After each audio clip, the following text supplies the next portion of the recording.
আসলো একটা হাইয়েস্ট করে, তার হাইয়েস্টটা ছিল আমাদের গলির মুখে। তারা আসলো আমাদের বাসায়, কোনো ওয়ারেন্টের কাগজ নাই, কোনো কোর্ট অর্ডার নাই, কোনো কিছু ওনারা দেখালেন না। ওনারা জাস্ট মাহাদিকে উঠাই নিয়ে গেলেন এবং কাউকে একজন ফোন করে বললো অপারেশন ডান্সার। আমরা যখন জিজ্ঞেস করেছি কি জন্য ধরা হচ্ছে, তার বিরুদ্ধে কোনো মামলা, কোনো লিখিত অভিযোগ বা কোনো একটা কারণ তো দেখাবেন ওনারা যে এই একটা কারণে তাকে নেওয়া হচ্ছে, কিন্তু ওনারা এখন পর্যন্ত কোনো সদুত্তর দিতে পারেন নাই।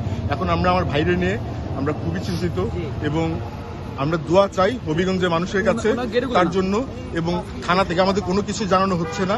আশা করি যারা এই ভিডিও দেখবেন আপনারা থানায় যোগাযোগ করুন আমার ভাইয়ের জন্য এবং তার সুস্বাস্থ্য কামনা করুন।